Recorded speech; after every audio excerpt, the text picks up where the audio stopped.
नमस्कार, TV news में आपका स्वागत है। मैं हूं रमा दिया की। शुरुआत कर लेते हैं हेडलाइंस के साथ।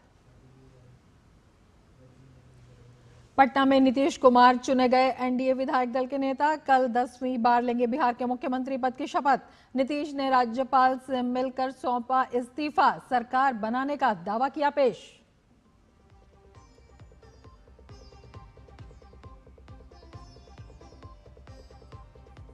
प्रधानमंत्री ने देश भर के 9 करोड़ किसानों को दिया किसान निधि की 21वीं किस्त का उपहार। कोयम्बटूर में दक्षिण भारत प्राकृतिक कृषि शिखर सम्मेलन का भी किया उद्घाटन। कहा, केंद्र सरकार किसानों के संपूर्ण विकास के लिए प्रतिबद्ध।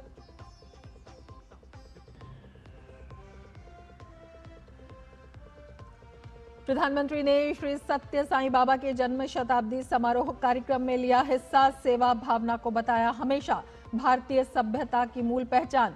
विकसित भारत के लक्ष्य को हासिल करने के लिए हर भारतीय से की योगदान की अपील। राष्ट्रपति द्रौपदी मुर्मू ने डिजिटल इंडिया को बताया परिवर्तनकारी पहल। दिल्ली में एनआईटी दीक्षांत समारोह में युवाओं से नई तकनीक खोजने का किया आह्वान। कहा, आज डिजिटल इंडिया खोल रहा है देश में अनगिनत अवसर। और अमेरिका से लाया गया गैंगस्टर लॉरेंस बिश्नोई का भाई अनमोल एनआईए ने लिया कस्टडी में। पटियाला हाउस कोर्ट में किया गया पेश।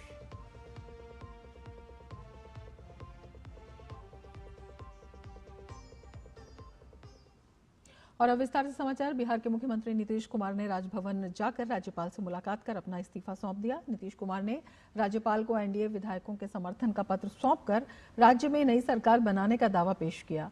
एनडीए विधायक दल की बैठक में नीतीश कुमार के नाम का प्रस्ताव बीजेपी के नेता सम्राट चौधरी ने रखा। नई सरकार में सम्राट चौधरी और विजय सिन्हा डिप्टी सीएम बने रहेंगे। बीजेपी विधायक दल ने सम्राट चौधरी और विजय सिन्हा को उप मुख्यमंत्री बनाए रखने का फैसला किया है। कल पटना के गांधी मैदान में शपथ ग्रहण समारोह है।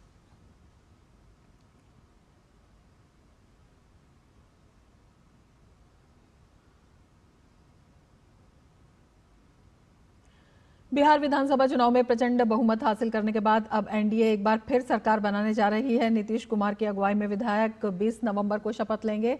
आज राजधानी पटना में हुई एनडीए की बैठक में सर्वसम्मति से नीतीश कुमार को विधायक दल का नेता चुना गया।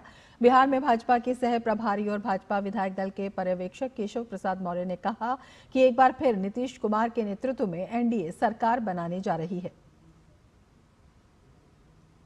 सर कल 11:30 बजे संपोध होगा सर। हाँ, कल होगा।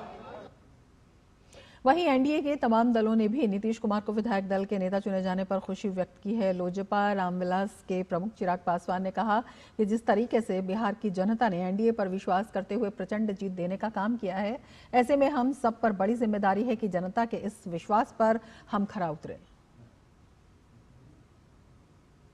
एक बार फिर से आज एनडीए विधायक दल की बैठक में मुख्यमंत्री नीतीश कुमार जी को एनडीए विधायक दल का नेता चुना गया है।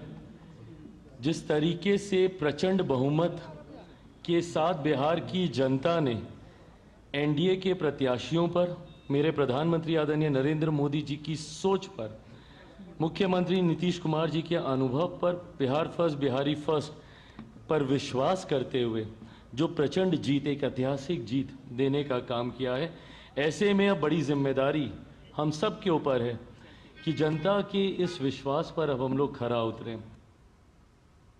भाजपा के विधायक रामकृपाल यादव ने बताया कि सर्वसम्मति से नीतीश कुमार को एनडीए विधायक दल का नेता चुने जाने पर लोगों में उत्साह का माहौल है। नीतीश कुमार जी पुनः एनडीए के नेता सर्वसम्मति से चुने गए हैं। माननीय प्रधानमंत्री जी कल गांधी मैदान में आ रहे हैं। काफ़ी आकर्षक कार्यक्रम है, बहुत लोग आएंगे और उनका भाषण सुनेंगे, उनकी बात को सुनेंगे, उनका आशीर्वाद उनको देगा लोग, फिर देने का काम करेंगे। बहुत उत्साह है लोगों में। प्रधानमंत्री नरेंद्र मोदी ने तमिलनाडु के कोयम्बटूर में दक्षिण भारत प्राकृतिक कृषि शिखर सम्मेलन और एक प्रदर्शनी का उद्घाटन किया। 3 दिवसीय सम्मेलन का उद्देश्य पर्यावरण अनुकूल और रसायन मुक्त कृषि पद्धतियों को बढ़ावा देना है। इसके अलावा भारत में कृषि के भविष्य के लिए व्यवहारिक और आर्थिक रूप से टिकाऊ मॉडल को गति प्रदान करना है। प्रधानमंत्री प्राकृतिक खेती को समय की मांग प्रधानमंत्री ने बताया। उन्होंने कहा कि प्राकृतिक खेती का विचार पूरी तरह से भारतीय है, इसे ज्यादा से ज्यादा अपनाया जाना चाहिए। नेचुरल खेती हमें क्लाइमेट चेंज, मौसम में हो रहे बदलाव का सामना करने में मदद करती है। ये हमारी मिट्टी की सेहत को स्वस्थ रख सकती है और इससे लोगों को नुकसान करने वाले केमिकल से भी बचाया जा सकता है।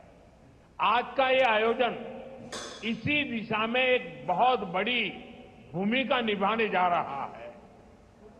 नेचुरल फार्मिंग के साथ हम अगर श्री अन्न, मिलेट्स की पैदावार जोड़ते हैं तो ये भी धरती मां की रक्षा में अहम भूमिका निभाते हैं।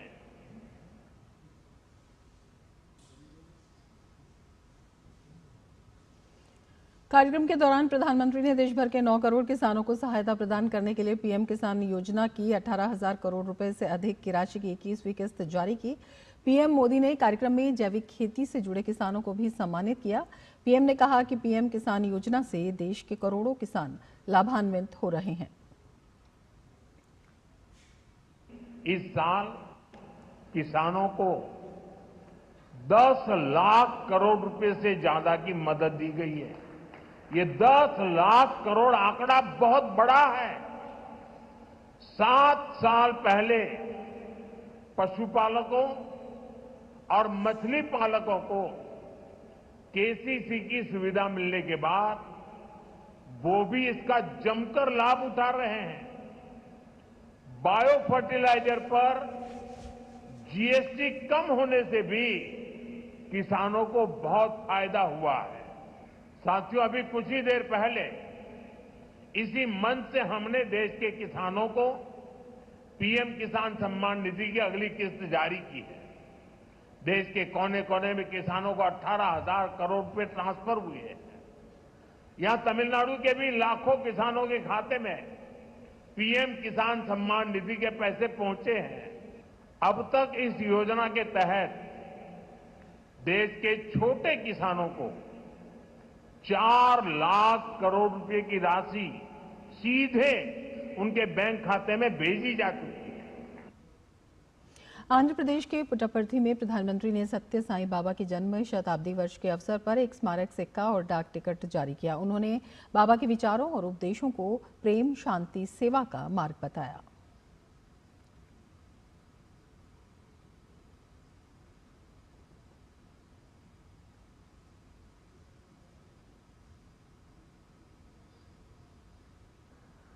श्री सत्य Sai Baba place seva at the very heart of human life. He often said, love all, serve all. For him, seva was love in action. His institutions in education, healthcare, rural development, and many such areas stand as living proof of this philosophy. They show spirituality and service are not separate but different expressions of the same truth. इस मौके पर 20,000 बालिकाओं के लिए सुकन्या समृद्धि योजना का लोकार्पण किया गया। पीएम मोदी ने बालिकाओं को सुकन्या समृद्धि योजना का पत्र सौंपा। छोटी बालिकाओं के समग्र विकास के लिए 20,000 बालिकाओं के लिए सुकन्या समृद्धि योजना का लोकार्पण किया जा रहा है। उन्होंने कहा कि मौजूदा सरकार भी सत्य साईं बाबा के दर्शन पर चलते हुए देश में सामाजिक न्याय और सशक्तिकरण पर निरंतर काम कर रही है। साईं बाबा ने अध्यात्म का उपयोग समाज और जन कल्याण के लिए किया। उन्होंने इसे निष्काम सेवा, चरित्र निर्माण और मूल्य आधारित शिक्षा से जोड़ा। उन्होंने किसी मत या सिद्धांत पर अपनी शक्ति नहीं लगाई। उन्होंने गरीबों की सहायता की और उनके दुखों को दूर करने के लिए कार्य किया। और अब वक्त है एक ब्रेक का। आप देखते रहिए डीडी न्यूज।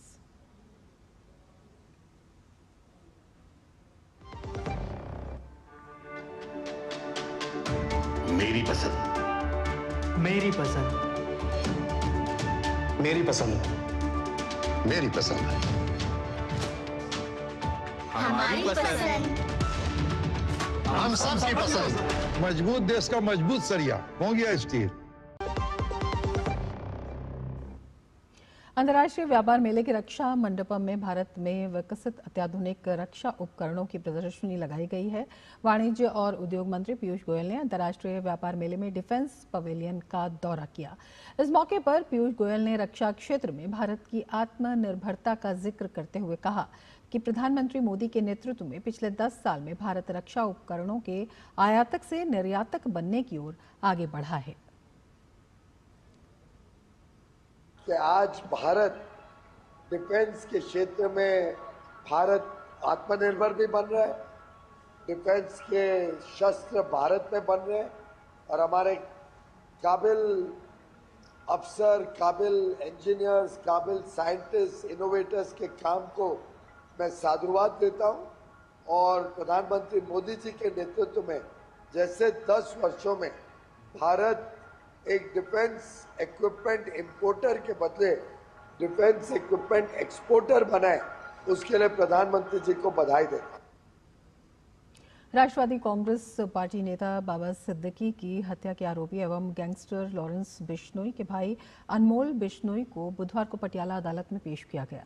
एनआईए ने अमेरिका से प्रत्यर्पण के उपरांत गिरफ्तार किए गए अनमोल को शाम करीब 5 बजे पटियाला हाउस अदालत में पेश किया।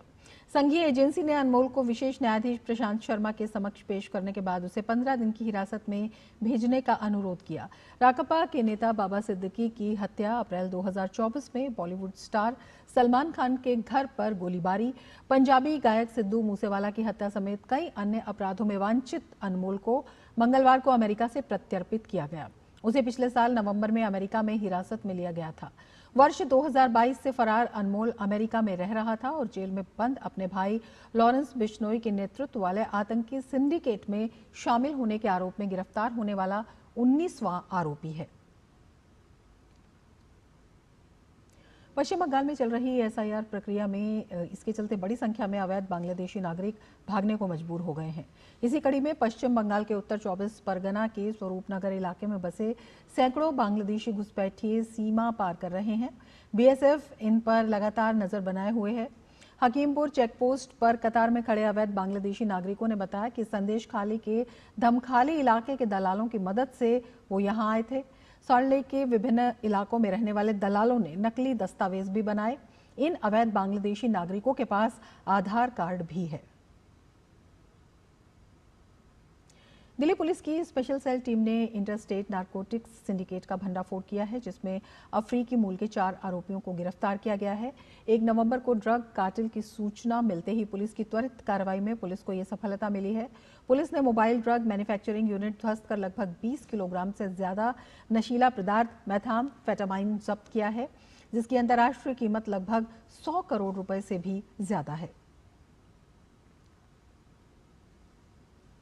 वर्ल्ड टॉयलेट डे पर नई दिल्ली में वर्ल्ड टॉयलेट समिट 2025 का आयोजन हुआ। कार्यक्रम को संबोधित करते हुए केंद्रीय मंत्री मनोहर लाल ने कहा कि 2030 तक देश सैनिटेशन और शुद्ध जल के क्षेत्र में विशेष काम कर रहा है। उन्होंने बताया कि गांधी जी ने आजादी के समय स्वच्छता पर जोर दिया था, लेकिन समय के साथ इसे भुला दिया गया। प्रधानमंत्री ने इसे फिर से याद दिलाया। केंद्रीय मंत्री ने कहा कि स्वच्छ भारत मिशन में कचरे का निपटान भी मिशन का हिस्सा है और पानी की रिसाइकिल और रीयूज पर काम चल रहा है।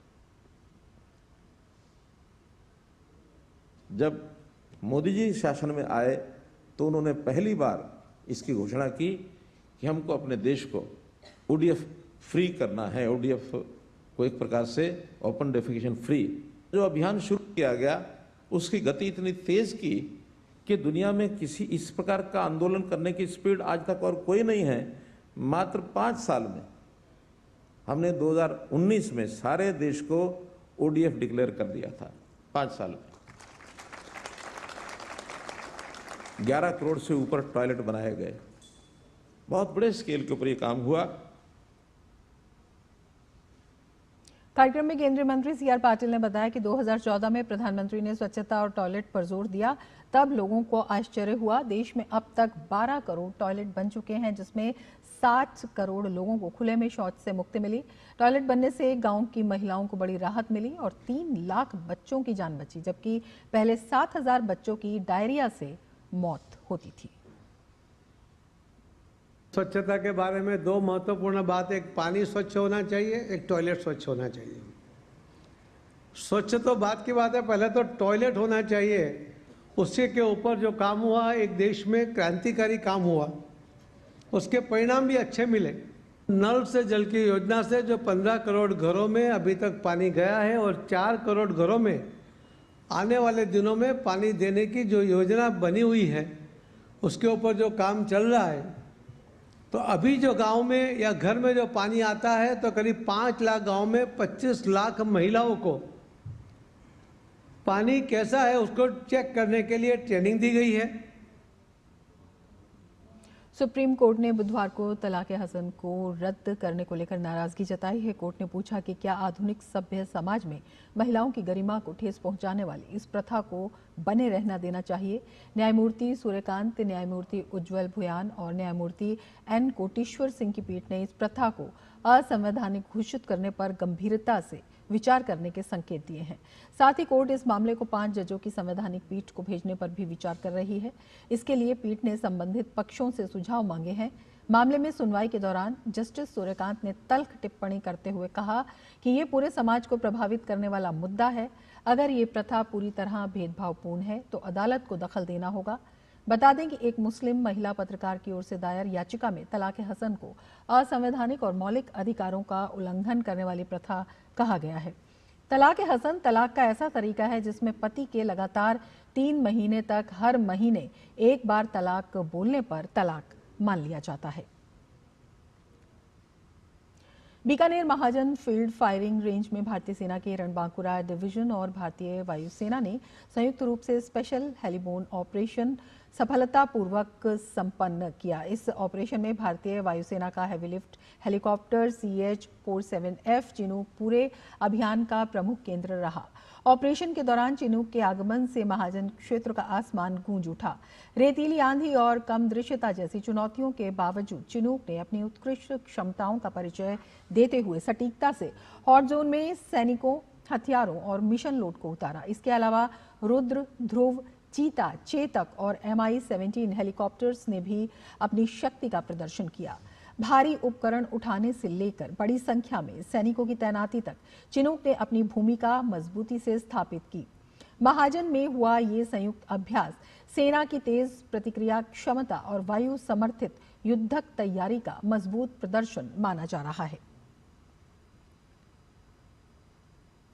विदेश मंत्री एस जयशंकर रूस के दौरे पर हैं। येकातेरिनबर्ग और कजान में भारत के महावाणिज्य दूतावासों के उद्घाटन किया गया। इस अवसर पर विदेश मंत्री डॉक्टर एस जयशंकर ने कहा कि इन वाणिज्य दूतावासों के खुलने से भारत और रूस के बीच तकनीकी, वैज्ञानिक, आर्थिक और व्यापार सहयोग और मजबूत होगा।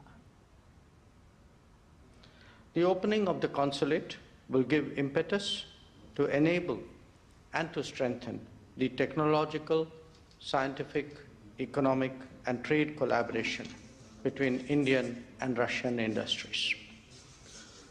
Kazan is one of the most visited cities in Russia. I've had the pleasure of going there myself after Moscow and St. Petersburg, and with good reason. The region is a multicultural and multi-ethnic hub and acts as a bridge between Russia and the rest of Asia. The consulate will help strengthen people-to-people ties by encouraging cross-cultural exchanges and high-tech participation.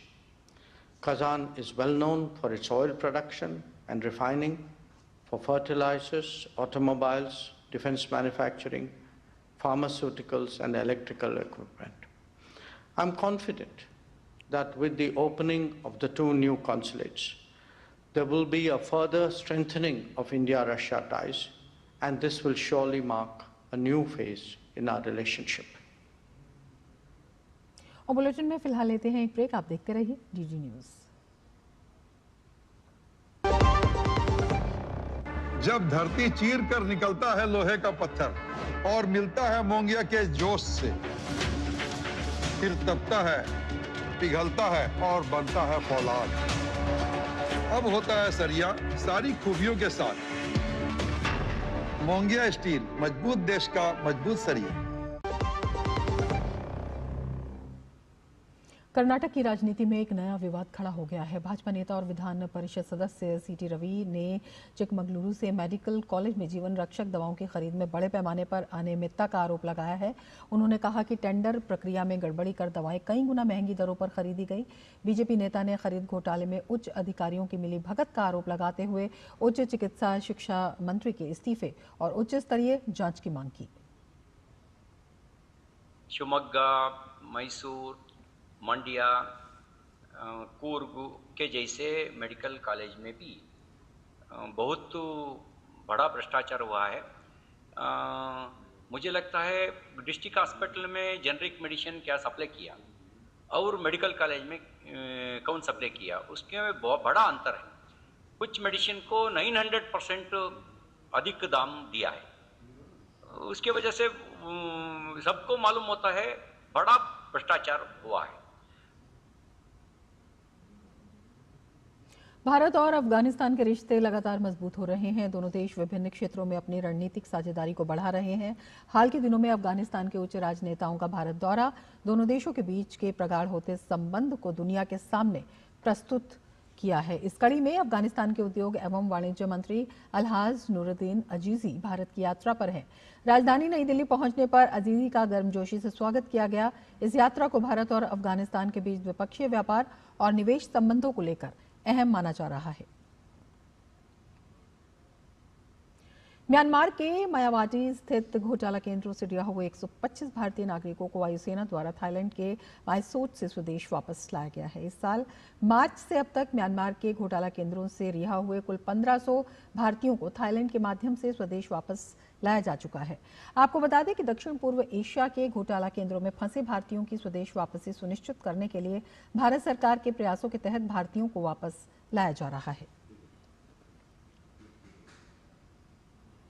भारतीय मुक्केबाज जदुमणि सिंह विश्व मुक्केबाजी cup के final में पहुंच गए हैं। Semifinal मुकाबले में जदुमणि सिंह ने ऑस्ट्रेलिया के ओमर इजाज को 5-0 से शिकस्त दी। वहीं पवन बर्तवाल भी फाइनल में जगह बनाने में सफल रहे। पवन ने इंग्लैंड के मुक्केबाज ट्रॉब्रिज एलिस को 5-0 से हराने में सफलता हासिल की।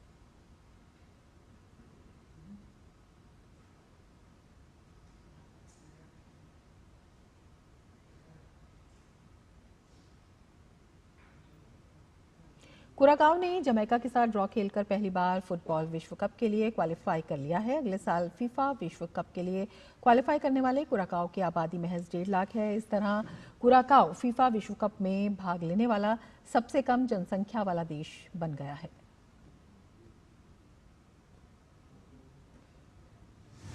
कैरिबियाई देश कुराकाओ ने रचा इतिहास।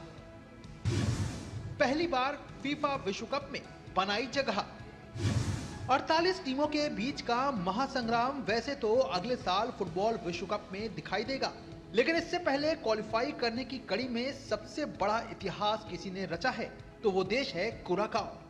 इस देश की आबादी महज 1.5 लाख है, लेकिन इस देश की टीम ने अपने बुलंद हौसले के बल पर कामयाबी की वो दास्तान लिखी जिसका इंतजार अभी भी बहुत से देशों को है। कुराकाओ ने जमैका के साथ ड्रॉ खेलकर पहली बार फुटबॉल विश्व कप के लिए क्वालिफाई किया। इससे पहले विश्व कप फुटबॉल में जगह बनाने वाला सबसे कम आबादी वाला देश आइसलैंड था, जिसने 3.5 लाख की आबादी के साथ साल 2018 में रूस में खेले गए विश्व कप के लिए क्वालिफाई किया था। कुराकाओ की बात करें तो करीब 10 साल पहले इस देश की फीफा रैंकिंग 150वीं थी, लेकिन अब मौजूदा समय में इसकी रैंकिंग 82वीं हो गई है। टीम ने 10 क्वालिफाइंग मैचों में 7 में जीत दर्ज की और पूरे अभियान के दौरान टीम अपराजित रही। अगले साल होने वाले फीफा विश्व कप में 32 की जगह 48 देश हिस्सा ले रहे हैं। जाहिर तौर पर कुराकाओ की ये कामयाबी उन देशों के लिए एक प्रेरणा और ताकत दोनों है जिनका सपना विश्व कप के लिए क्वालिफाई करने का है। Sports desk, DD news. इसके साथ ही इस बुलेटिन में फिलहाल इतना ही। दीजिए इजाजत, नमस्कार।